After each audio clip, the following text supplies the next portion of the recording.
श्रीगणेशाय नमः। गुरुर्ब्रह्मा गुरुर्विष्णु गुरुर्देवो महेश्वरः गुरुर्साक्षात् परब्रह्म तस्मै श्रीगुरवे नमः। ब्रह्मानन्दं परमसुखदं एवं ज्ञानमूर्तिं गन्धातीतं गगनसदृशं तत्त्वमस्यानुलक्ष्यम् एकं नित्यं विमलमचलं सर्वदेशाक्षिभूतं भावातीतं त्रिगुणरहितं सद्गुरुं नमामि। अखण्डमण्डलाकारं व्याप्तं येन चराचरं तत्परं दर्शितं येन तस्मै श्रीगुरवे नमः। नमो गुरुभ्यो गुरुपादुकाभ्यो नमः हरेभ्यः परमादुकाभ्यः आचार्यसिद्धेश्वरपादुकाभ्यो नमोऽस्तु लक्ष्मीपतिपादुकाभ्यः। नमो ब्रह्मादिभ्यो ब्रह्मविद्यासम्प्रदायकृतोभ्यो नमो षडुषीभ्यो नमो वासुदेवानन्देभ्यः। आनन्दमानन्दपदं प्रसन्नं ज्ञानस्वरूपं निजोगरूपं योगीन्द्रनीयं भवरोगवैर्यं श्रीसद्गुरुं नित्यमहं नमामि। शान्तं योगीन्द्रवयं दिगवर्गं श्रोत्रियं ब्रह्मनिष्ठं दत्तात्रेयं स्मरन्तं जनहितविरतं सच्चिदानन्दं सिद्धं रेवाकरस्थं निजबलरहितं नित्यमतावधूतं सन्तं नारेश्वरस्थं मतिवकरिमलं पाण्डुरङ्गं नमामि। अवधूतसिंह श्रीगुरुवे नर्मदा महानदी जय रुद्रदेहा नर्मदा शिवपदतुं दण्डमान अमलनीरतारोमः स्नाने कार्याकैकने पाने जीवने दर्शनमात्रे करे पूर्णमनोरटेत यन्नामस्मरणे करे विश्वादाक्षणमान् पुष्ठादिकरो महा स्नानमात्रधीर्यात् उभयकटपायन अहं रेवाशिवस्वरूप दर्शनमात्रे जे हरे पातकधन्यानो नर्मदा महानदी नर्मदाष्टकं सबिन्दुसिन्धुसुस्थलतरङ्गभङ्गरञ्जितं दिशस्तु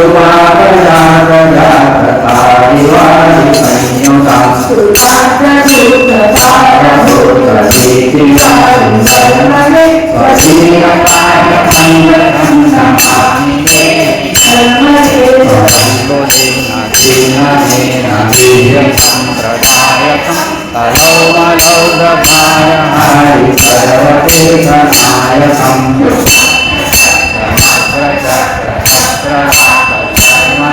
त्वदीयपादपङ्कजं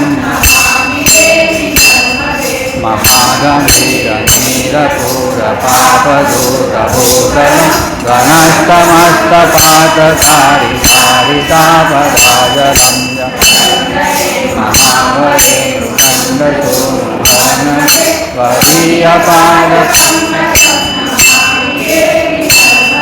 गतं तदेव मे भयं त्वदम्बुवीक्षितं यदा मृगण्डसूनुशौनकासुरारिसेवि सर्वदा मयं भवाब्धिदुःखवर्मदे त्वदीयपादपङ्कजं नमामि देहि अलक्षलक्षकिन्नरानरासुरादिपूजितं सुरक्षनीरधीरधीरपक्षिलक्षतोदितम्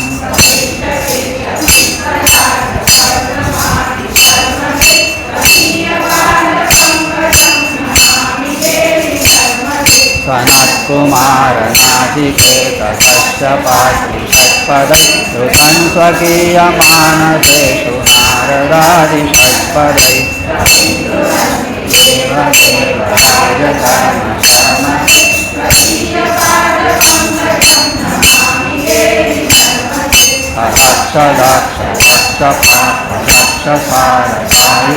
ततस्तु जीवजन्तु तन्तु मुक्तिमुक्तिदाय विहन्ति विष्णुशङ्करस्वदीयधामधर्म स्वदीयपादपङ्कजं नमामि देवि अहोमृतं शनं श्रुतं महेशकेशजा विराटसूतवारवेषु पण्डितेशके दुरन्तपापतापहारि सर्वजन्तु शर्म स्वदीयपादपङ्कजं नमामि देवि इदं तु नर्मदाक्षमन्त्रिकालमेव पठन्ति ते निरन्तरं नयन्ति दुर्गति सुलभ्यदेहदुर्लभं महेशधाम गौरं पुनर्भवानरान वैलोकयन्ति पुनर्भवानरान वैलोकयन्ति नर्मदा मातकी जय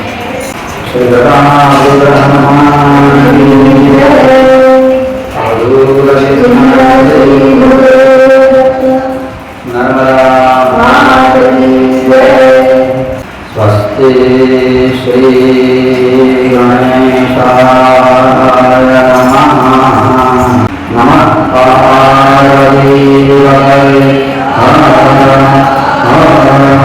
महादेव ओम नमो नारायणाय ओम मज्जनमातं दण्डं अच्युतमर्दनं मोदनकारि दिमानं स्नानै सिद्धाङ्गनानां कुचैर्विगलत् ॐ तुमासं गतिं सारं प्रातरमुनीनां कुसुमचरं समा छन्दतीरस्तवृक्षं पायाभ्योदराभ्यः करिमकरकरा अन्तरं हस्तरङ्गम् माता शम्भुसुते सतामभिमते देवादिभिर्वन्दिते भीमे भीतिहरे सुरारिभरते भ्रान्तिच्छिदे महासुरे त्वत्तीरे विपुले सुवीचितरले नैनोज्ज्वले कीर्तता कामं मे पदे अमङ्गपतिता जीर्णातनु निश्चला तिर्यञ्चोऽपि वदन्ति मुक्तिममनां त्वन्नीरमात्रासनात् त्वत्तीरस्तत्रवोऽपि यान्ति विबुधैः प्राप्य भूमिं पराम् मर्त्यास्तेन कथं तथापि यदि श्रद्धागरा दुर्जना देवीषु खलु मुक्तिदा तव कृपा ब्रह्मात्रभूतासुरा नमोऽस्तु पुण्यजले देवी नमः सागरगामिने नमोऽस्तु पापविमोचे नमो देवी वरानने नर्मदायै नमः प्रातः नर्मदायै नमो निशि नमोऽस्तु नर्मदे तुभ्यं त्राहि मां शरणागतम् श्री પ્રતાપરુદ્ર હનુમાનજી મહારાજના સાનિધ્યમાં અને દર્ક પરંપરામાં પ્રગટેલ તમામ દૈવી ચેતનાઓનું પ્રગટ સ્વરૂપ એવા ભગવાન અવધૂતપણની છત્ર છાયામાં બેસીને આજે ગંગા દશહરાના પવિત્ર દિવસો દરમિયાન નર્મદા પુરાણની કથામૃતના રસપાનના માધ્યમથી નર્મદાજીમાં માનસી સ્નાન કરવા માટે અત્રે ઉપસ્થિત સર્વે ભક્તના હૃદયમાં બિરાજેલા ગુરુ મહારાજના ચરણમાં પ્રણામ. પરમાત્માની અસીમ કૃપાથી આજે આપણા બધાના જીવનમાં એક દિવ્ય સુયોગનું નિર્માણ થયું છે. યોગ, વિયોગ, કુયોગ અને સુયોગ આ ચાર વાતો આપણે સાંભળીએ છીએ સંસારમાં. યોગ અને વિયોગ પ્રારબ્ધના આધીન છે. કુયોગથી બચવું આપણા હાથની વાત છે પણ સુયોગ પરમાત્માની કૃપા સિવાય પ્રાપ્ત થતો નથી. ફરીથી સાંભળજો, યોગ અને વિયોગ પ્રારબ્ધના અધીન છે.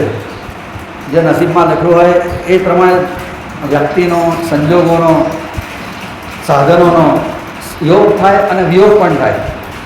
એ પ્રારબ્ધના અધીન છે, એમાં આપણી હોશિયારી નથી ચાલતી. કુયોગ, એનાથી બચવું આપણા હાથની વાત છે. જ્યાં આપણું બુદ્ધિ ભ્રષ્ટ થાય, ભગવાનથી વિમુખ કરે એ વાતોથી બચવું આપણા હાથની વાત છે. પણ સુયોગ, પરમાત્માના સ્વરૂપમાં આપણને પ્રીતિ જગાડે, સંસાર સુખમાં અરુચિ જગાડે એવી ઘટનાનું નિર્માણ થાય ને એને સુયોગ કહેવાય. અને આવો સુયોગ માત્ર ને માત્ર પરમાત્માની કૃપાથી જ પ્રાપ્ત થાય છે. આજે અહીંયા આપણે જેટલા આવ્યા છીએ ને એ પરમાત્માની કૃપાથી જ આવ્યા છીએ. લખી રાખજો. આ પ્રતાપુ હેમમાં તો નહીં, પણ અવધૂત પરિવારમાં નર્મદા પુરાણની કથા પહેલી વાર થઈ રહી છે આજે. અને આપણે બધા બળભાગી છે કે આપણે એના સાક્ષી થઈ રહ્યા છે. અને એના માટે આપણા અસુમાસીને પ્રેરણા છે. ઘણા વખતથી મને કહ્યા કરતા હતા કે મયુરભાઈ તમે નર્મદા પુરાણની કથા કરો. કારણ કે અમે છે ને નર્મદાજીની બહુ ઉપાસના કરેલી છે. તમને કદાચ નહીં ખબર હોય, 40 વર્ષ અમે નર્મદા કિનારે શિક્ષિકા તરીકે નોકરી કરેલી છે. કયું પુણ્ય કર્યું હશે પૂર્વજન્મમાં? નર્મદાજીના દર્શન થતા હતા. વિચાર કરો કયું પુણ્ય કર્યું હશે. આ આપણે જાણીએ છીએ ને કે ગંગા સ્નાને, યમુના પાને અને નર્મદા દર્શને પાવન થવાય. એ નર્મદાના દર્શન બહુ દુર્લભ છે. અને એમણે 40 વર્ષ સુધી રોજ જે ખુરશીમાં બેઠા બેઠા કર્યા છે. ગયા જન્મમાં કેટલું પુણ્ય કર્યું હશે. તમે કેટલી મહેનત કરી હશે કે આજે મારી ઈચ્છા તમને ધન્યવાદ આપો છો. કેટલા વર્ષથી તમે મહેનત કરી રહ્યા છો. ના, એમણે જ્યારથી કીધું ને ત્યારથી મને એવું હતું કે એમની ઈચ્છા છે તો આપણે કરી. અને નર્મદા માતાની પ્રેરણાથી અને એમના સાત્વિક સંકલ્પથી અંદરથી એવી ઈચ્છા થઈ કે આપણે કરી જ દઈએ આ પ્રોગ્રામ. અને તૈયાર પણ થઈ ગયા. અને આજે આપણે આજે આઠમ છે, જેઠ સુદ આઠમ અને મંગળવાર. આ મંગળવારે આઠમ હોય ને બહુ પવિત્ર દિવસ માનેલો છે. અને એમાં આપણે નર્મદા પુરાણની નર્મદાના દિવસોમાં આ કથાની આજે શરૂઆત થવાની છે. એટલે આપણે બધા ખરેખર બહુ ભાગ્યશાળી છીએ કે બાપજીએ આ સ્થાનને નારેશ્વર સમાન ગણવાનું કીધેલું જ્યારે અહીંયા પધાર્યા તે વખતે. અને વખતે આ તળાવ તરફ એ મુખ રાખીને બેઠેલા અહીંયા અવધૂતની સ્થાપના કર્યા પછી. અને એ વખતે જેમણે દર્શન કરેલા એ કીધેલું છે એ વખતે બાપજીએ આ જળ તરફ હાથ કરીને કીધેલું કે આના આ તળાવના જળને નર્મદા જળ જ માનજો. એટલે આપણે નર્મદાજીના કિનારા ઉપર જ નર્મદા પુરાણની કથા થઈ રહી છે. પણ પછીથી ભગવાને જ વિચાર આવ્યો કે ના, આપણે નારેશ્વરમાં આ કથા કરીએ એ જ અહીંયા થઈ રહી છે. કારણ કે બાપજીએ પોતે સર્ટિફિકેટ આપ્યું છે કે આ સ્થાનને નારેશ્વર સમાન જ ગણજો. અને આ સામે જે નર્મદા જે જળ છે તળાવનું એને નર્મદા જળ સમાન જ ગણજો. એટલે આપણે નારેશ્વરમાં નર્મદા કિનારે બેસીને જ આ નર્મદા પુરાણની કથા થઈ રહી છે એવું માનજો. આપણે જરાય અફસોસ કરવા જેવું મનમાં રહ્યું જ નથી.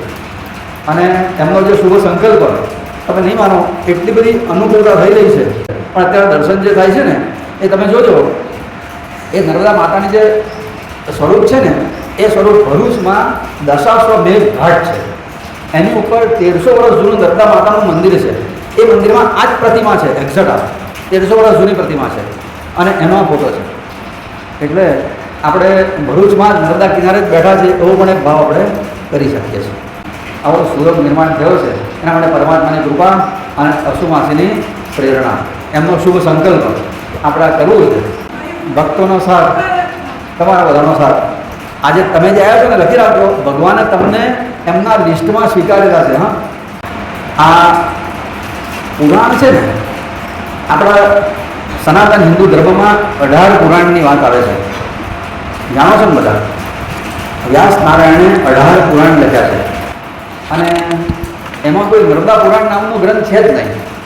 છતાં આપણે નર્મદા પુરાણની કથા કરવા ભેગા થયા છે. આવું કેવી રીતના ગુજવાળો થાય છે ને? 18 પુરાણની વાત આપણે જોઈશું કયા કયા 18 પુરાણ છે તે. એમાં એમણે જે 18 પુરાણ લખ્યા ને એમાં નર્મદા પુરાણનું નામ નથી આવતું, પણ એમાં એક સ્કંદ પુરાણ આવે છે.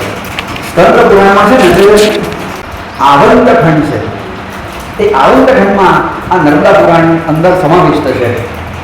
એટલે વાયુ પુરાણમાં પણ નર્મદાની મહાત્મ્ય આવે છે અને નર્મદા પુરાણ એટલે આ સ્કંદ પુરાણમાં આવંત ખંડમાં નર્મદા પુરાણની વાતો આવે છે.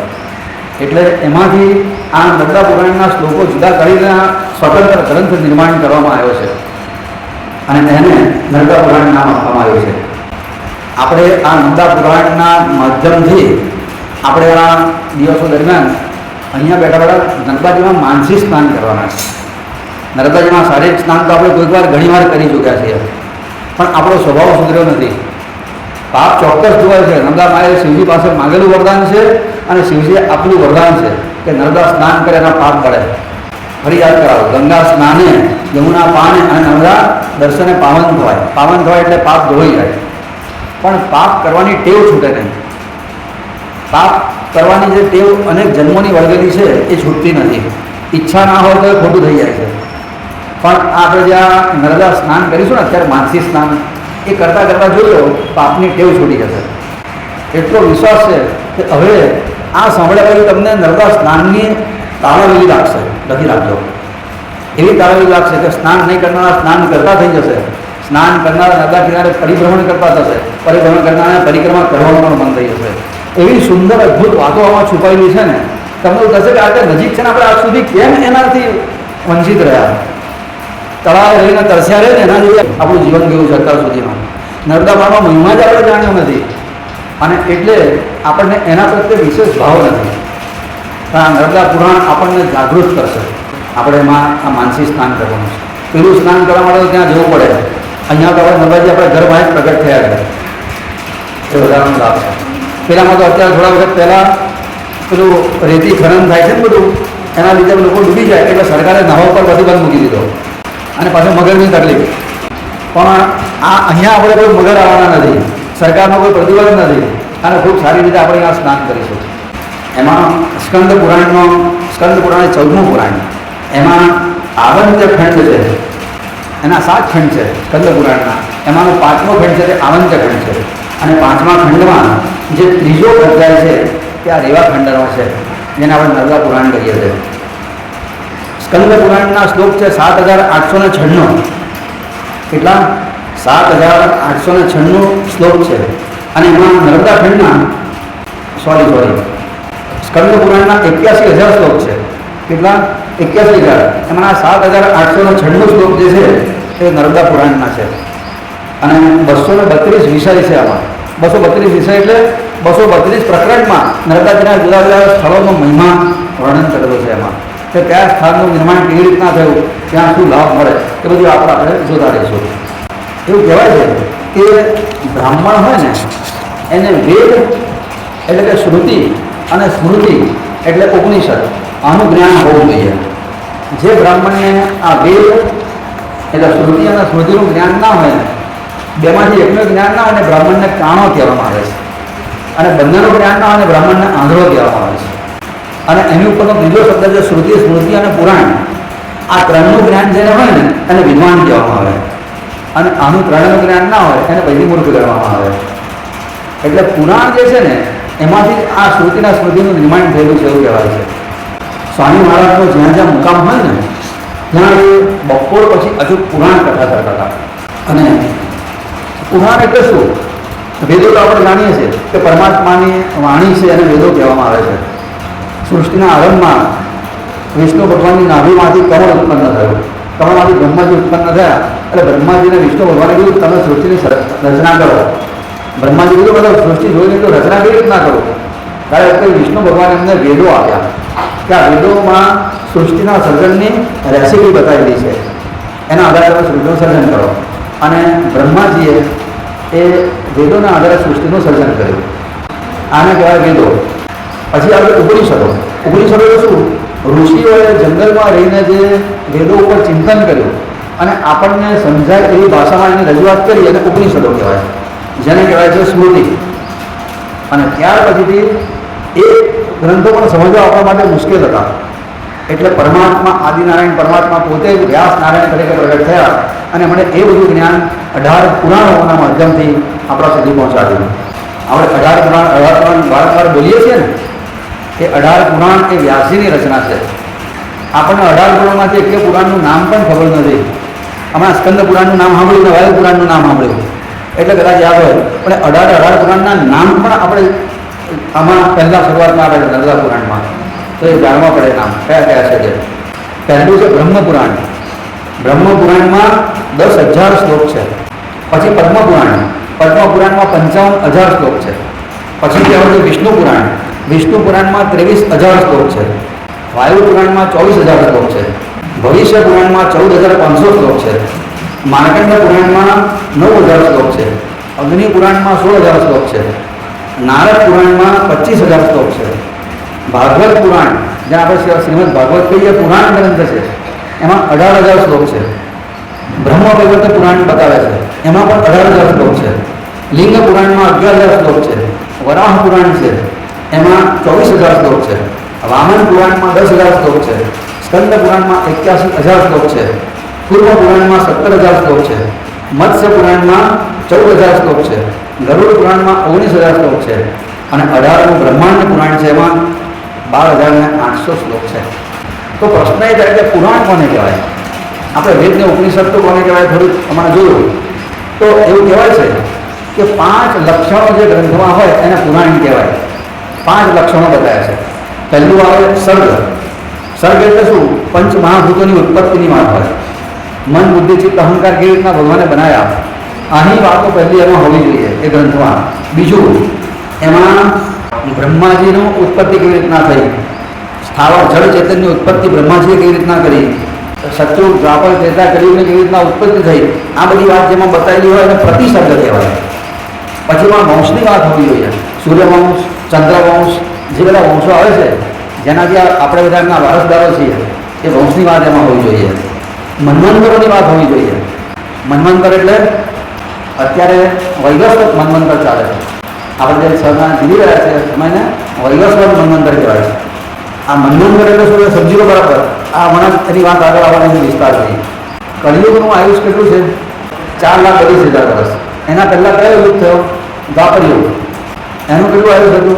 સોરી, ત્રેતા યુગ થયો. હા, દ્વાપર યુગ થયો. એનું એનાથી ડબલ 8,64,000 વર્ષ. એની પહેલાં ત્રેતા થયો, એનું આયુષ એના કરતાં 3 ગણું કલિયુગ કરતા, એટલે 12,96,000 વર્ષ. એની પહેલાં સતયુગ થયો, એનું 4 ગણું આયુષ છે.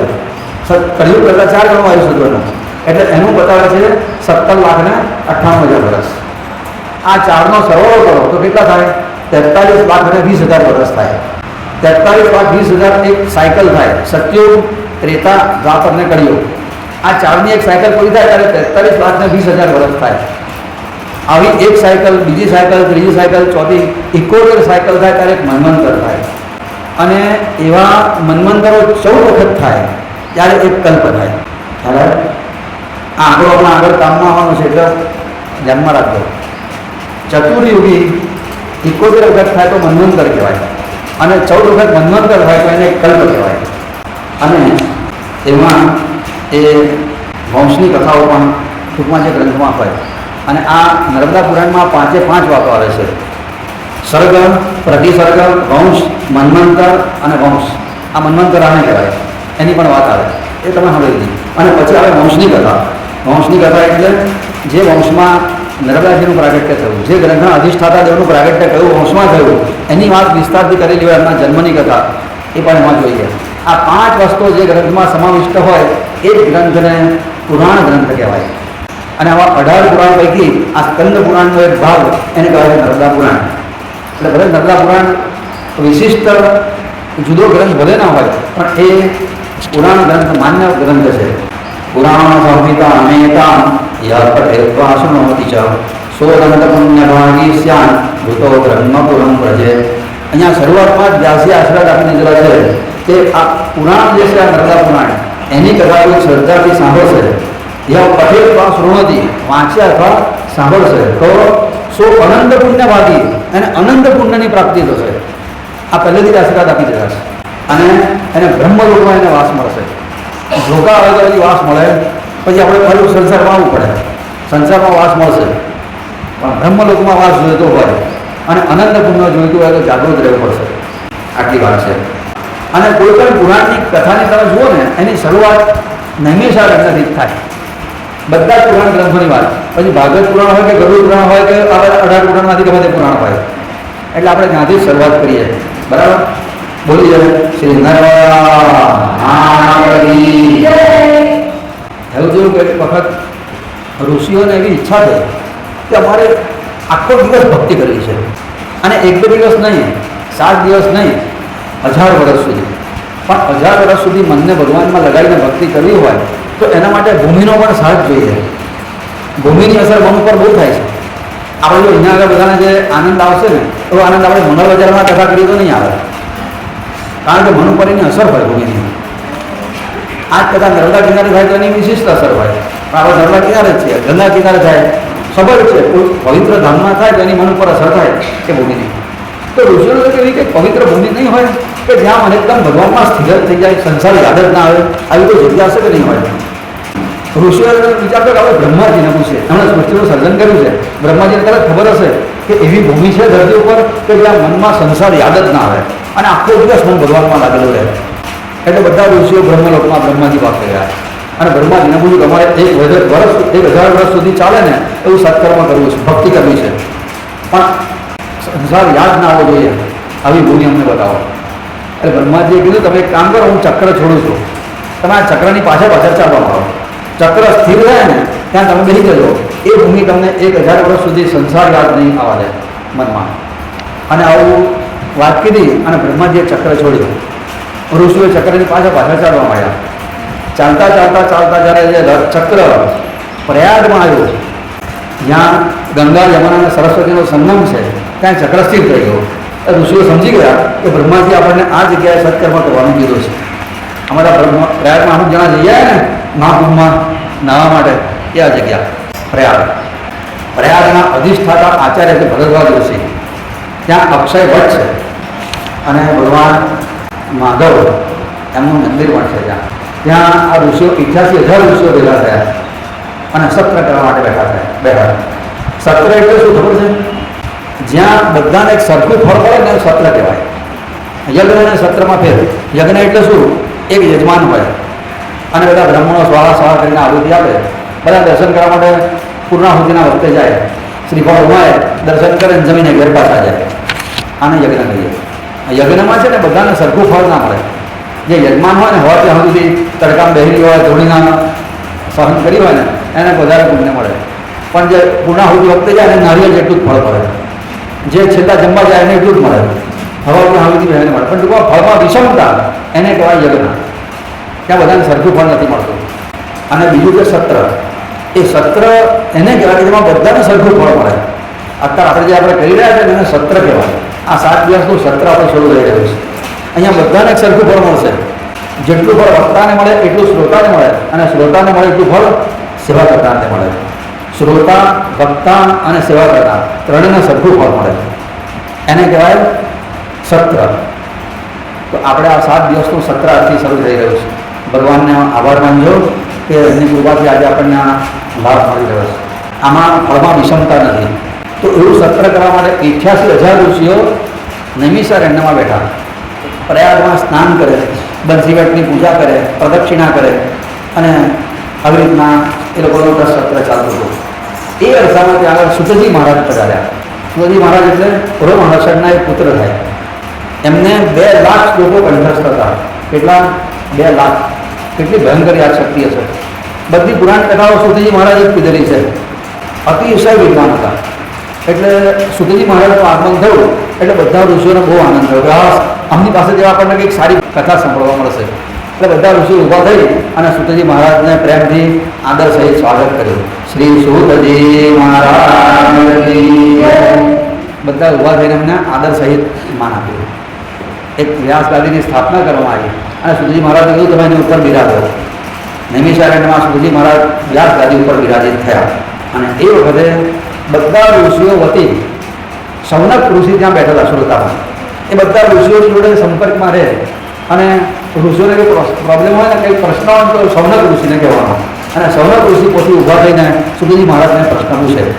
એ વખતે એ શૌનક ઋષિએ સુતજી મહારાજને પ્રશ્ન પૂછ્યો, તમે તો બધી કથાઓ જાણો છો, તો 18 પુરાણની તમે બધી કથા કંઠસ્થ છે, તો આ પૈકી અમને એવી એક કથા સંભળાવો કે જે કથા સાંભળવા માત્રથી જ અમારા બધા પાપ ધોઈ જાય અને અમને અનંત પુણ્યની પ્રાપ્તિ થાય, બ્રહ્મલોકની પ્રાપ્તિ થાય. આવી તમને કથા સાંભળવાની ઈચ્છા છે. આ કથા અમને સંભળવાની છે. આવી વાત કરી એટલે સુતજી મહારાજે કીધું આવી તમને આજે નવી કથા કહું છું. કે જે આજ સુધીમાં કહેવામાં આવી નથી, પણ એ કથા સાંભળવા માત્રથી તમારા પાપ બળીને ભસ્મ થઈ જશે. અને કથાનું નામ છે નર્મદા પુરાણ. આની હું કથા તમને કહું છું.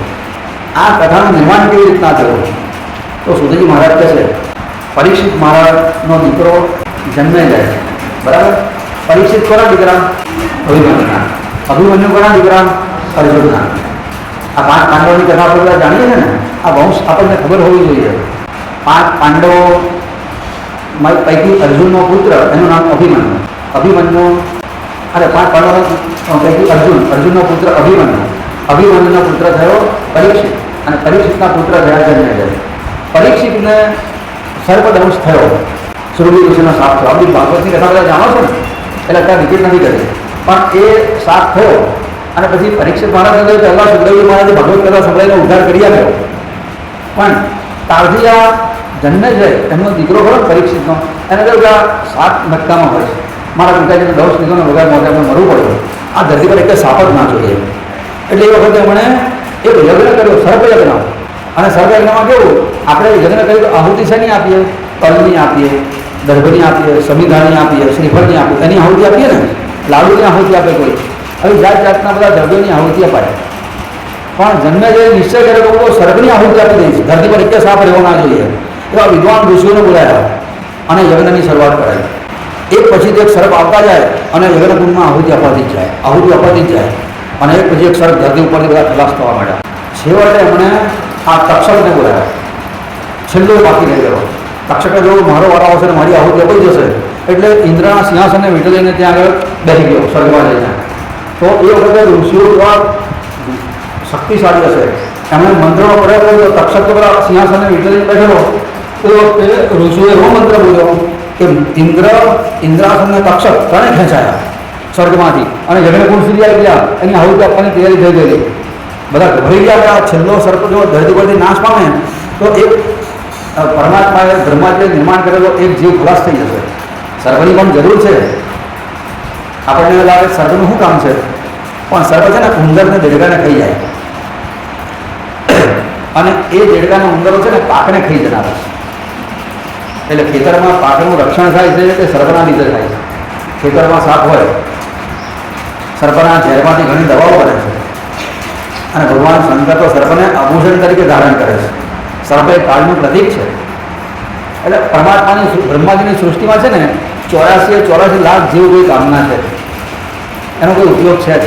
સૌથી નકામા કોઈ હોય ને તો મનુષ્ય છે, કે કોઈના કામમાં આવતા જ નથી. એ પોતાનું પેટ ભરવા સિવાય કોઈનું પેટ ભરતા નથી બીજાનું. જ્યારે બીજા બધા જીવો તો મનુષ્યનું પેટ ભરે છે સીધી કારકર્દી રીતે. એટલે બધા જીવો ઉપયોગી છે.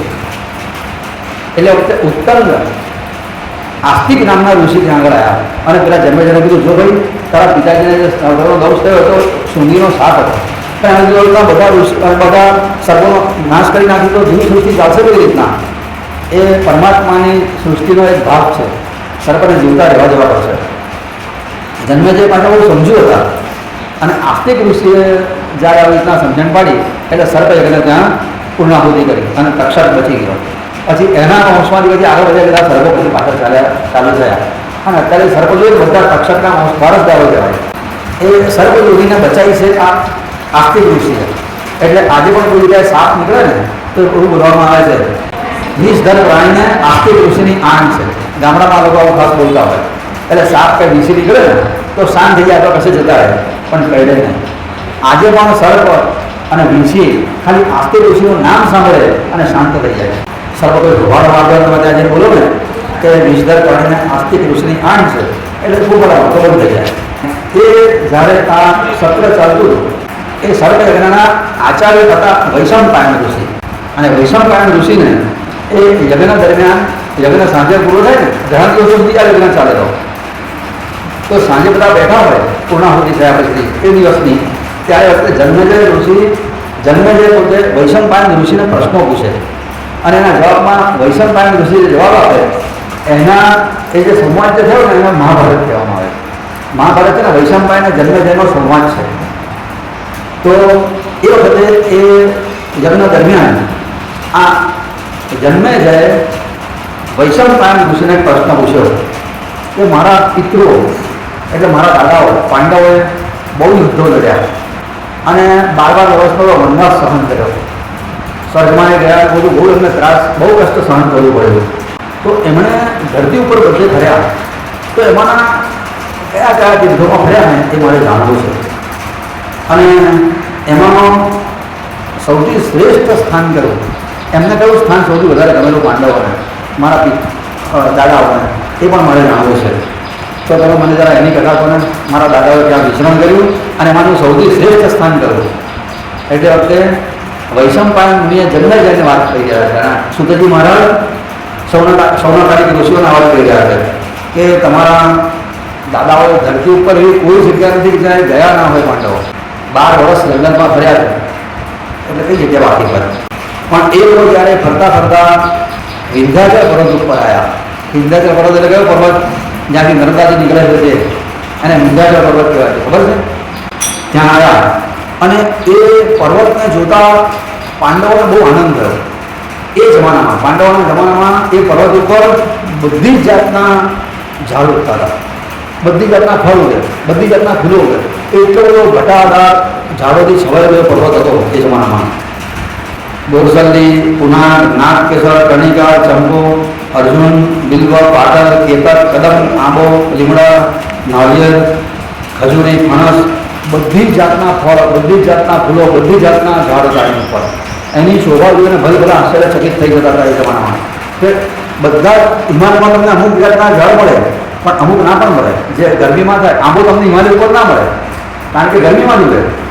જ્યારે આ જગ્યાએ તો બધા જ જાતના ફળ ઉગતા હતા, જળાશયો હતા, કેટલા બધા ઋષિઓના સુંદર આશ્રમો હતા એ વખતે. અને પક્ષીઓ બધા કલરવ કરે, મીઠા પાણીના સરોવરો હતા, કેટલા બધા ઝરણા ત્યાં આગળ રહેતા હતા. અને વધારે પડતું ઋષિઓની તપશ્ચર્યાના લીધે એ ભૂમિ નિર્વૈર થયેલી હતી. ત્યાં વાઘ અને બકરી સાથે પાણી પીતા હતા. બિલાડી અને ઉંદર બંને એકબીજાની સાથે ફરતા જોવા મળે. સિંહણને હરણના બચ્ચા ધાવતા હતા. આટલી બધી નિર્વૈર ભૂમિ હતી. અને એ વખતે જ્યારે પાંડવોએ ત્યાં પધાર્યા એ વખતે મને બહુ સુંદર આશ્રમ જોયો. ઘણા બધા આશ્રમ હતા, પણ એમાંનો એક આશ્રમ જોતા હતો એમને એટલું બધું સરસ આમ ઘટાદાર ઝાડથી એવો છવાયેલો હતો, પર્ણકુટીઓ ત્યાં બનાવેલી હતી. એટલે પાંડવોએ ખૂબ આદર સહિત એ આશ્રમમાં પ્રવેશ કર્યો અને આશ્રમ જોતા શ્રમ કર્યો. એમનો થાક બધો ઉતરી ગયો પાંડવોનો.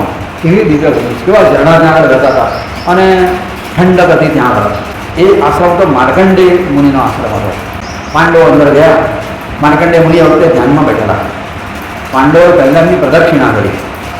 પ્રદક્ષિણા કરી પછી એમના ચરણમાં સાષ્ટાંગ દંડવત પ્રણામ કર્યા. અને પ્રણામ કરતા જય જયકાર કર્યો. માર્કંડ મુનિએ આંખો ખોલી અને પૂછ્યું, તમે કોણ છો? ત્યારે કીધું અમે પાંડવો છીએ અને આ જુગાર રમતા અમારો આવી રીતના પરાજય થયો અને આ 12 વર્ષનો વનવાસ અમને પ્રાપ્ત થયો છે. આ તમારા દર્શન કર્યા, અમારો જન્મ સફળ થઈ ગયો, અમે તમારા દર્શનથી ધન્ય થયા છીએ. માર્કંડેય ઋષિને આનંદ થયો કે પાંડવો આ તો ધર્મની સ્થાપના કરનારા છે, ભગવાન શ્રી કૃષ્ણના લાડીલા ભક્તો છે. માર્કંડેય ઋષિએ ખૂબ પ્રેમથી એમનું સ્વાગત કર્યું, આસન આપીને એમને બિરાજિત કર્યા. અને એ વખતે યુધિષ્ઠિર મહારાજને કીધું, બોલો તમારા મનમાં કંઈક પ્રશ્ન હોય તો પૂછો, કંઈ પૂછવું હોય તો. એ જમાનામાં છે ને રાજાઓ ઋષિઓના આશ્રમમાં જતા હતા અને ઋષિઓને જે કંઈ જરૂર હોય એમને મદદ કરે અને સત્સંગ કરીને નગરમાં પાછા આવે. આવી પરંપરા હતી એ જમાનામાં. હવે કોઈ પરંપરા રહી નથી, ઋષિની પાસે જાય નહીં અને જાય તો કશું પૂછે નહીં, પૂછતા આવડે નહીં. તે વખતે માર્કંડેય ઋષિએ સામેથી કીધું કે તમને કંઈ શંકા હોય કે પ્રશ્ન હોય તો પૂછો. એ વખતે યુધિષ્ઠિર મહારાજે એક પ્રશ્ન પૂછ્યો કે તમારું આયુષ્ય 7 કલ્પનું છે.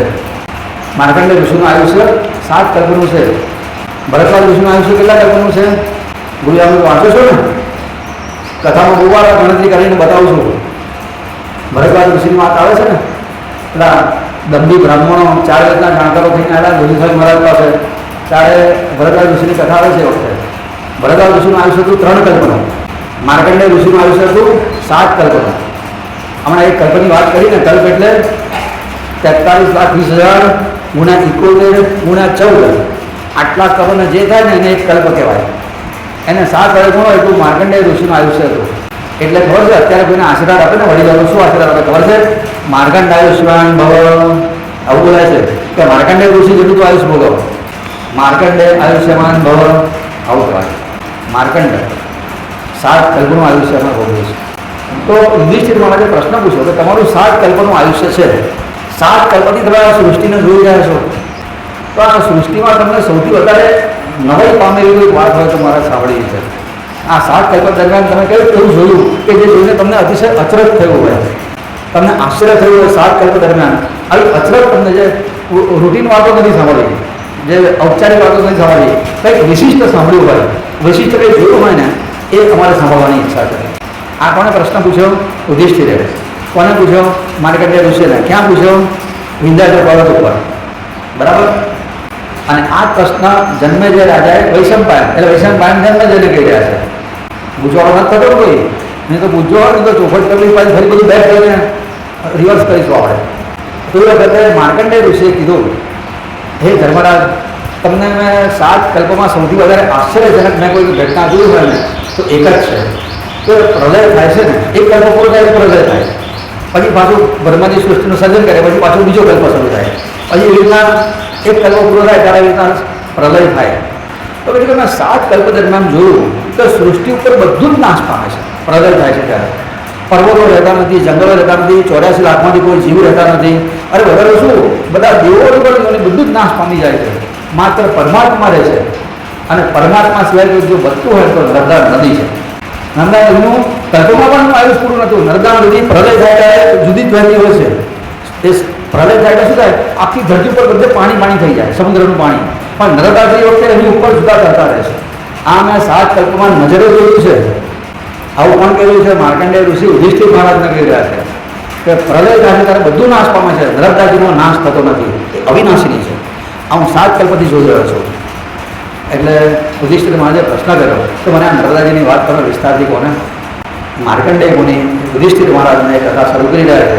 એ કથાનો આરંભ થાય પહેલાં 2 મિનિટ માટે આપણે નર્મદા નિરંજને સર્વ દુઃખ ભંજને, નર્મદા નિરંજની સર્વ દુઃખ ભંજની, નર્મદા નિરંજની સર્વ પાપ ભંજને, નર્મદા નિરંજની સર્વ પાપ ભંજને, સર્વ દુઃખ ભંજને સર્વ પાપ ભંજને.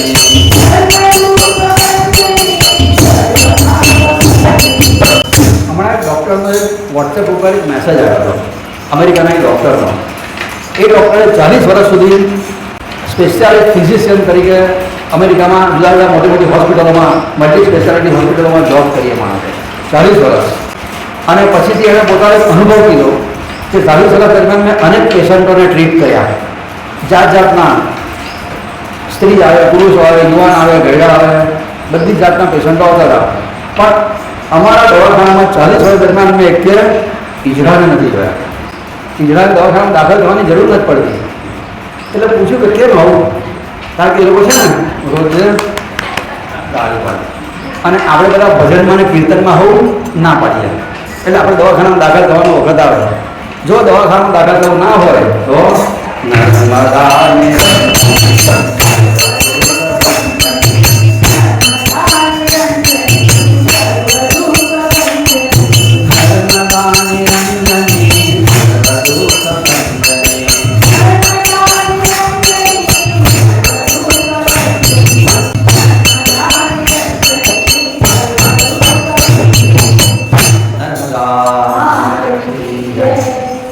માયાનું એક નામ છે નર્તકી.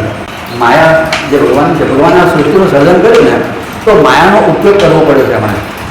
માયાના ઉપયોગ ના કર્યો તો સૃષ્ટિ બની ના હોય.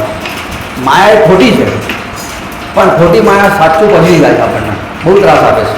આ કિશોરભાઈ છેલ્લા ગાય છે ને, માયાની લાત જેવી બીજી કોઈ લાત નહીં. એવી પડે ને કે આ બેડો એવો લડી જાય છે ભલભલાનો. એ માયાને કહેવાય છે નર્તકી. નર્તકી એટલે જે બીજાને નચાવે એને કહેવાય નર્તકી. માયા બધાને નચાવે, રાજાને નચાવે, રંગને નચાવે, દેવોને નચાવે અને મનુષ્યોને નચાવે. કોઈ એમાંથી બચી ના શકે. ડોંગર મહારાજ કહેતા હતા કે માયાના નચાવે છે આપણને, એનાથી બચવું હોય ને તો માયાને ઊંધી કરી દેવી પડે.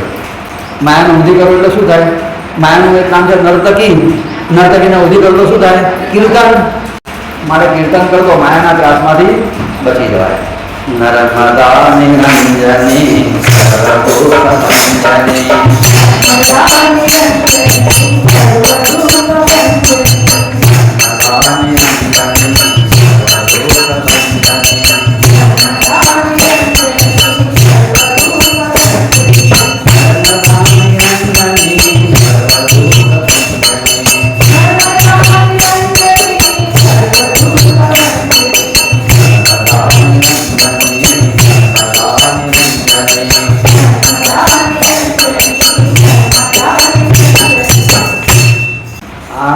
નર્મદાજીનું કીર્તન કરીને પછી કથાનો આરંભ થાય.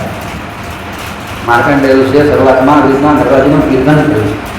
પાંડવો કીર્તનમાં બરાબર તન્મય થયા છે અને પછીથી એ માર્કંડેય ઋષિ કહે છે કે આ નર્મદા મહિનાની આ જે મહાત્માની કથા છે એને નર્મદા પુરાણ કહેવામાં આવે છે. અને એ મૂળ એ વાત વાયુદેવે સ્કંદને કીધેલી. સ્કંદ મહારાજે એ કથા વશિષ્ઠને કીધી. વશિષ્ઠ ઋષિ પાસેથી એ કથા એમના દીકરા પરાશરે સાંભળી.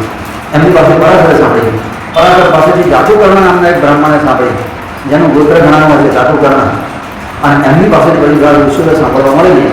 એક કથા સુતજી મહારાજ કહે છે, હું તમને કહું છું, એક કથા જન્મેજય કહે છે, હું પરીક્ષા જગતને વૈષ્ણવ પાયણ કહી રહ્યા છે. અને એક કથા માર્કંડેય ઋષિ યુધિષ્ઠિર મહારાજને કહી રહ્યા છે કે જલગુરુ માર્કંડેય ઋષિ કહે છે કે એક વખત આવો પ્રલય થયો અને બધું જ નાશ પામી ગયું. એ વખતે ત્યાં હું એટલો પાણીમાં તરતો, કારણ કે મારે કલ્પ પૂરો થાય તો મારે મરણ છે જ નહીં. એ વખતે હું પ્રલયના જળમાં એક બાજુ ફેંકું, આમ ફેંકું, હું પાણીની સપાટી ઉપર તરી રહ્યો હતો. એ વખતે મેં બહુ મોટા માછલાને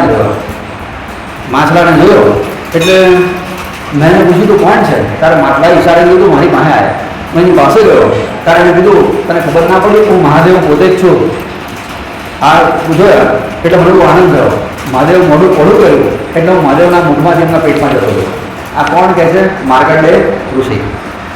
અને એ વખતે ચારે બાજુ પછીથી મેં એમના દેહમાં રહીને પ્રલયને આખો જોયો. કેટલાય સેંકડો વર્ષો સુધી પ્રલય ચાલ્યો છે. એક બે વર્ષમાં પૂરું નથી થઈ જતું. લાખો વર્ષો સુધી આવી રીતના સૃષ્ટિ કશું જ જગતમાં હોતું નથી. પાણી ચાલે હતું, કશું જ નહીં બીજું. પણ એ વખતે મેં જોયું કે એક મીઠા પાણીનો પ્રવાહ જુદો ત્યાં આગળ કરતો હતો. જે રીતના આપણે નદીમાં કોઈ લાકડું કરતું હોય કે કોઈ વસ્ત્ર કરતું હોય એવી રીતના મેં ત્યાં આગળ તરતો જોયો પ્રવાહને. એટલે મને આશ્ચર્ય થયું કે આ પ્રવાહ સમુદ્રની સાથે ભેગો કેમ નથી થતો. અને એ પાણીનો જે પ્રવાહ હતો એમાં ભમરીઓ થતી હતી, ભીણ થતું હતું, મોજા ઉછળતા હતા અને મગરના મચ્છી પણ એમાં કરતા મેં જોયા. એ વખતે એ નદીની વચ્ચે એક કુમારી કન્યા પણ ત્યાં આગળ મેં જોઈ. એટલે મને આશ્ચર્ય થયું. એ પોતે એ જે માછલો હતો ને એ માછલાએ એક નાવડીને પકડી રાખેલી. એ નાવડી પાસે આ કન્યા ઊભેલી હતી. મને આશ્ચર્ય થયું કે આ કેવી રીતનું છે. એટલે હું એની પાસે ગયો અને પૂછ્યું, બેન તો કોણ છે? ત્યારે એમને કીધું, તમને ખબર ના પડ્યું, હું ભગવાન શિવજીના દેહમાંથી પ્રગટ થયેલી છું. મારું નામ છે અમૃતા. મૃદા એટલે મરી જાય એને મૃતા કહેવાય. જે કદાપી મરતી નથી એને કહેવાય અમૃતા. નર્મદાજીનું એક નામ છે અમૃતા, કારણ કે મરતી નથી. પ્રલય ત્યારે ગંગાજીનો નાશ થાય, યમુનાજી, સરસ્વતી, કૃષ્ણા, કાવેરી, ગોદાવરી બધી નદીઓ નાશ પામે છે. નર્મદાજીનો નાશ થતો નથી. એટલે એનું નામ છે અમૃતા. મારું નામ છે અમૃતા. હું ભક્તોના પાપને હરી લઉં છું અને મારામાં સ્નાન કરે, મારી ઉપાસના કરીને હું પવિત્ર કરું છું. મારો આશ્રય કરનારને ભય ક્યાંથી હોય, માટે હું તારા માટે ત્યાં નૌકા લઈને આવી છું. આ નૌકામાં બેસી જતું એટલે પછી તારો નાશ નહીં થાય. એટલે માર્કંડેય ઋષિ પેલા માછલાના મોઢાથી બહાર નીકળી નૌકામાં બેસી ગયા. અને એ વખતે નૌકામાં મનુ મહારાજ પણ બેઠા હતા. મનુ મહારાજ એટલે સૃષ્ટિનો આરંભ થાય ને ત્યારનો પહેલો પુરુષ, એને કહેવાય મનુ મહારાજ. તે મનુ મહારાજ ત્યાં બેઠેલા હતા. અને એ વખતે અમે એમની સ્તુતિ પણ કરી મનુ મહારાજની. આ બાજુ પછી યુધિષ્ઠિર મહારાજે કીધું, પણ તમે પેલી કન્યાને જો એની વાત કરો ને. એટલે માર્કંડેય ઋષિએ કીધું, શાંતિ રાખ, એ જ વાત કરવાની છે. એના માટે જ આપણે ભેગા થયા છીએ. એ થયું કેવું કે એ કન્યા એટલી બધી સ્વરૂપમાં નથી. એના સોનાના જેવા અંગો ચમકતા હતા અને મુખ ઉપર પરમ શાંતિ અને પ્રસન્નતા હતી. અને મેં એને પૂછ્યું કે તારી ઉત્પત્તિ કેવી રીતના થાય છે? તું કેવી રીતના અહીંયા પ્રલયમાં તું ટકી રહી છે? ત્યારે એણે કીધું કે એક વખત જ્યારે સૃષ્ટિ જ્યારે ચાલતી હોય છે ને, આ બધી કથા બધા જ્યાંથી આમાં વચ્ચે લિંક જોડી જાય તો પછી નહીં ખબર પડે. સમુદ્ર મંથન થાય ત્યારે વખતે ઝેર નીકળે. એ ઝેર કોણ પી જાય છે? મહાદેવજી પી જાય છે ને. પછી મહાદેવજી નામ તો બળતરા થાય. તો બળતરાને શાંત કરવા માટે મહાદેવજી કૈલાસ પર્વત ઉપર જાય ત્યાં બળતરા શાંત નથી કરી એમની. એટલે વખતે ફરતા ફરતા ત્યાં વિંધ્યાચલ પર્વત ઉપર આવ્યા. અને એ વખતે વિંધ્યાચલ પર્વત ઉપર મેકલ શિખર છે, એની ઉપર શિવજી મહારાજ પોતે બિરાજિત થયા. અને વખતે એમણે ત્યાં આગળ 87,000 વર્ષ સુધી તપ કર્યું. અને એ વખતે એમના દેહમાં બહુ પરસેવો, સાત્વિક શક્તિ વધે ને ત્યારે પરસેવો વધારે થાય. પિત્ત વધે તો પરસેવો વધારે થાય. હા, બે રીતે વધારે થાય. કાં તો સાત્વિક શક્તિ વધે, કાં તો પિત્ત વધે. તો મહાદેવજીની સાત્વિક શક્તિ એટલી બધી કે પરસેવો એવો થયો કે આખો વિંધ્યાચલ પર્વત ભીનો થઈ ગયો, વિજય ગયો. અને એમના પરસેવામાંથી એક કુંડ બન્યો ત્યાં આગળ. અને કુંડમાંથી એક કન્યા પ્રગટ થઈ. એટલે શિવજી મહારાજે કન્યાએ શિવજીને જોયા બહુ આનંદ થયો. એને શિવજી મહારાજને વંદન કર્યા અને કીધું કે મારા માટે શું આજ્ઞા છે? ત્યારે શિવજીએ કીધું તું અહીંયા રહીને તપસ્યા કર. એટલે વખતે એ કન્યા એ ત્યાં આગળ એણે મુકામ કર્યો અને ત્યાં આગળ ઉગ્ર તપસ્યા કરી એના એ જ જગ્યાએ, ત્યાં આગળ વિંધ્યાચલ પર્વત ઉપર કુંડમાંથી પ્રગટ થયા પછીથી. એટલે નર્મદા માતા આમ જુઓ તો કુંડમાંથી પ્રગટ થયેલા શિવજીના પરસેવામાંથી. અને પછી થયું કે હા, અને તપસ્યા કરતા હતા એ દરમિયાન એમનું સ્વરૂપ જોઈને બધા દેવો, ઋષિઓ, ગંધર્વો બધાને થાય કે આ કન્યા અમને પત્ની તરીકે મળી જાય તો બહુ સારું. એટલે લોકો ત્યાં આગળ વિંધ્યાચલ ઉપર આવે અને નર્મદા માતાની પાસે જવા જાય તો નર્મદા એમનાથી દૂર જતા રહે. તપસ્યામાં મારે કોઈનો સાથ જોઈએ નહીં. અત્યારે હું તપસ્યા કરવા આવ્યો છું, અત્યારે મારે લગ્ન કરવાની વાત નથી. એટલે બધા એમની પાછળ પડે તો એક યોજન દૂર દેખાય, એક યોજન જાય તો બધા 2 યોજન દૂર દેખાય, 2 યોજન જાય તો 4 યોજન દૂર દેખાય, 4 યોજન જાય તો 100 યોજન હાથમાં જ આવી નર્મદામાં. જ્યાં ઋષિઓ પહોંચે ને એનાથી નર્મદામાં અતિશય દૂર દેખાય. પાછા બધા દૂર દોડે ત્યાં જાય પછી આગળ જતા રહે. સુરસાના આપણે આવેલો સુંદરકાંડમાં કે સુરસા જેટલું મોડું પૂરું કરે હનુમાનજીના કરતાં વિશાળ થઈ જતા હતા. અહીંયા આગળ જેટલા ઋષિઓ દોડે, ગંધર્વો દોડે, દેવો દોડે એના કરતાં નર્મદામાં એના કરતાં વધારે દૂર જતા રહે.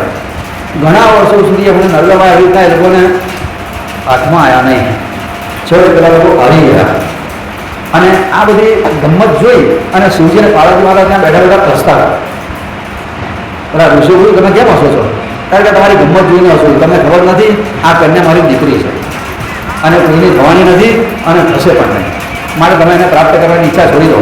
આ હંમેશા કુમારી રહેવા માટે જ નિર્માણ થયેલી છે. માટે તમે એની પાસેથી પત્ની તરીકેના સ્વીકારવાની આશા છોડી દો. આવું થયું.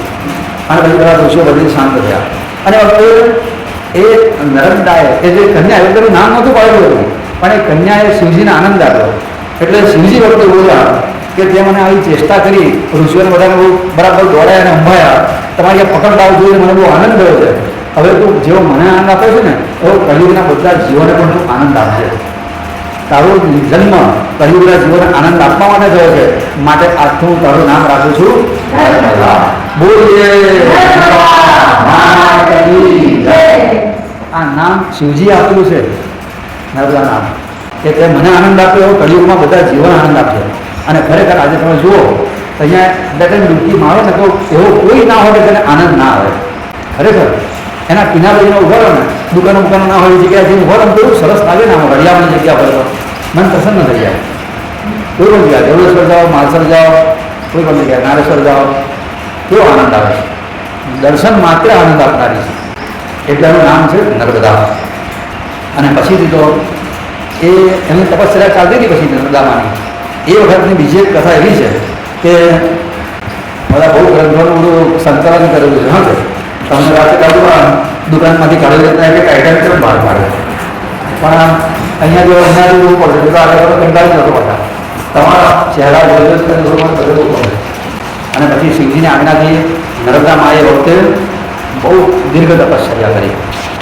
છેવટે શિવજી પ્રસન્ન થઈ ગયા અને કીધું બોલ દીકરી તારી શું ઈચ્છા છે? તારી જે ઈચ્છા હોય તો હું પૂરી કરીશ. અને એ વખતે નર્મદામાએ આપણા માટે બધું માગ્યું. એમણે કીધું કે પહેલી વાત એ કે પ્રલય થાય તો ભલે બધું નાશ પામે, મારો નાશ થવો જોઈએ નહીં. નર્મદા અવિનાશ આપણે વાત કરી ને, 7 પ્રલય નર્મદામાએ જોયા છે. અત્યારે 7મો હજુ કલ્પ ચાલે છે, આગળના કલ્પમાં જે થશે તે. મહાપાપી, જેણે બધી જાતના પાપ અનેક વાર કર્યા છે, એવો પણ મારા ઘરમાં આવીને શ્રદ્ધાપૂર્વક વિધિવત સ્નાન કરે. વિધિવત સ્નાન એટલે શું? પછી આગળ સમજાય ન કરે, આપણા જેવું નહીં, જે ઉતાવળ ના કરતા, પણ બધી જાતના પાપ જેણે અનેક વાર કર્યા હોય એવો મહાપાપી એક જ વાર મારા ઘરમાં સ્નાન કરે, ઉપવાસ કરે અને એક રાત્રિ મારી કિનારે વાસ કરે, એને મહાપાપમાંથી હું મુક્તિ આપીશ. અને પાપમાંથી એને મુક્તિ મળવી જોઈએ. અને બધા પાપ નષ્ટ થવા જોઈએ. ઉત્તરમાં જેવી રીતના ગંગાજી વહે છે એને વૈષ્ણવી ગંગા કહેવામાં આવે છે, એવી રીતના હું દક્ષિણની ગંગા કહું. મને લોકો ગંગાજી જેટલું મારી ગંગાજી સમકક્ષ મને મહારાજ પ્રાપ્ત થાય, આવી કૃપા છે. પછી બીજું, ધરતીના બધા તીર્થોમાં સ્નાન કરો. બધા તીર્થો એટલે જલ પ્રાધાન્ય સ્નાન થાય. બધા તીર્થોમાં સ્નાન કરીને જે પુણ્ય મળે એ પુણ્ય મારા કિનારે આવીને એકવાર સ્નાન કરે, ઉપવાસ સાથે રાત્રિ એના મુકામ કરે ને એટલું પુણ્ય મળવું જોઈએ. મારા કિનારે જે મનુષ્ય શિવજીની પૂજા કરે એને પરમધામની પ્રાપ્તિ થવી જોઈએ. કારણ કે તમે મારા કિનારે, તમારી કૃપાથી મારો જન્મ થયો છે. ઉમા સહિત, પાર્વતી માતા સહિત તમારે મારા કિનારે વાસ કરવાનો. અને ડગલે ડગલે તીર્થ અને કંકર એટલા શંકર. મારા કિનારાના બધા જ પથ્થર શંકર થવા જોઈએ. એટલે નર્મદા કિનારાના કંકર એટલા શંકર ગણાય. ડગલે ડગલે તીર્થ અને પગલે પગલે પગલે તીર્થ અને ડગલે ડગલે કંકર, અને કંકર એટલા શંકર. મારા ઘરમાં રહેલા પથ્થરો શંકર તુલ્ય ગણાય અને મનુષ્યની પૂજા કરવાથી મન માનસિક ફળની પ્રાપ્તિ થાય. શિવજીની પૂજા બધા જ તને વરદાન તો આપું છું, પણ વધારાનું વરદાન મારા તરફથી આપું છું. તે તારા માટે તો કશું માગ્યું નહીં, લોકોના માટે માગ્યું છે. તારામાં પરોપકારની કેટલી ઊંચી ભાવના છે. જ્યારે જીવ ભગવાનની પાસે બીજાના માટે માગે છે ત્યારે ભગવાન બહુ જલ્દી પ્રસન્ન થાય છે. અહીંયા જુઓ, આ નર્મદાજી નથી માગતા એવું શિવજી વરદાનો આપી રહ્યા છે. અને એ જ વાત કે જે આપણે બાપજીએ ગ્રંથમાં પણ લખી છે 147 અધ્યાયમાં, એ વાત અહીંયા શિવજી કહે છે કે મર્યા પછી કોઈના અસ્થિનું જો મારા ઘરમાં વિસર્જન થાય, તારા ઘરમાં વિસર્જન થશે, તો જ્યાં સુધી એના અસ્થિ નર્મદામાં રહેશે ત્યાં સુધી એને હું શિવલોકમાં કે સ્વર્ગમાં વાસ આપીશ. અને એને સંસારની ઈચ્છા હશે તો એને સંસારથી ભોગવવા માટે કોઈ શ્રીમંતના જન્મ આપીશ. અને એને જો આત્મકલ્યાણની ભાવના હશે તો એવા સંસ્કારી કુટુંબમાં જન્મ આપીશ, જ્યાં જન્મ લીધા પછી એક જન્મમાં નાનપણથી ભક્તિનો રંગ લાગશે અને ભક્તિ કરતાં કરતાં બહુ સારુંની પાલન કરશે. આ શિવજીએ સામેથી આપ્યું છે, બોનસ વરદાન છે. અને પછી કીધું, હવે તું જળનું સ્વરૂપ ધારણ કર અને પ્રવાહ બનીને તું રહેવાની શરૂઆત કરી દે. હવે થયું તો શું કે એ વર્ષામાં એક સોનભદ્ર નામની બીજી પણ એક નદી હતી. એ સોનભદ્ર દરેક સોનભદ્ર પુરુષ નદી હતી.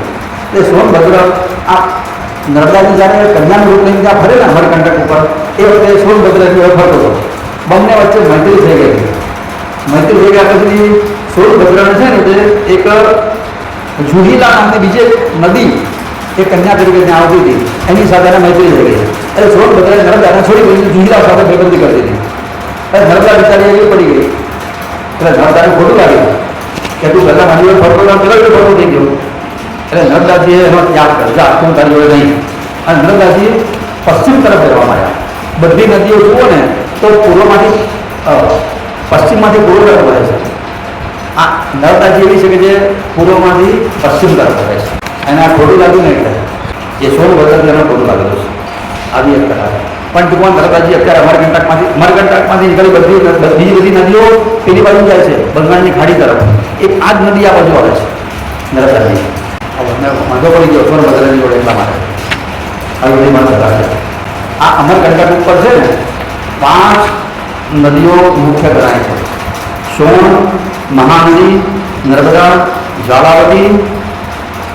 આ મુખ્ય નદીઓ છે, એમાંથી નીકળતા. એ બધી પેલી બાજુ જાય છે પૂર્વ તરફ. નર્મદાજી આ બાજુ આવે છે. અને નિકલ પર્વત છે. આ અમરકંટક એટલે જે નગરા છે તેનું નામ જ આપણને કંઈક સૂચન કરી રહ્યું છે.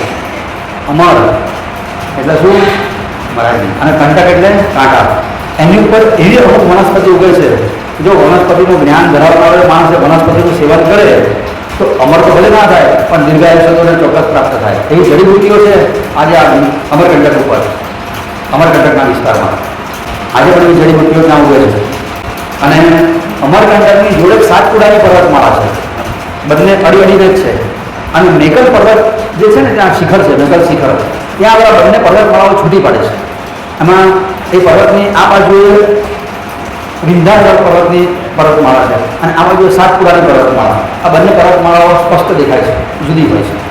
એટલે નર્મદાજીની સામેના કિનારે જે પર્વતો દેખાય ને તે સાતપુરાના પર્વતો કહેવાય અને નર્મદાજીની ડાબા કિનારા જે પર્વતો છે તે વિંધ્યાચલના પર્વતો. આ ધ્યાન રાખજો. ભગવાન શંકરને કાયમી નિવાસ સ્થાન મનાય છે.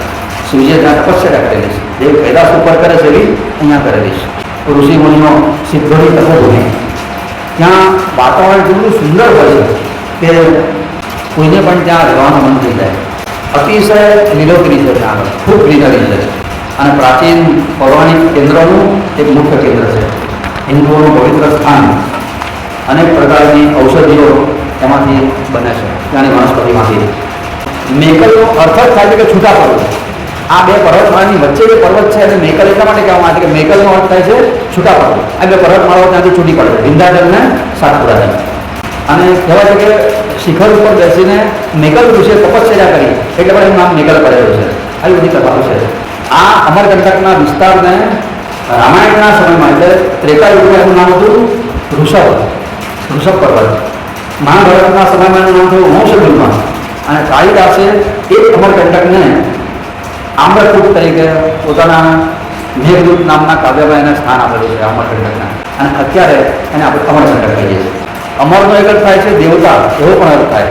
અમર એટલે જે મરે નહીં તે, દેવતાઓ મરે નહીં, એમનું આયુષ પૂરું થાય, સમય પૂરો થાય એટલે ધરતી ઉપર મોકલી આવે, એમને મરણ ના હોય, બીમારી ના હોય લોકોને, એટલે દેવોને અમર કહેવાય છે.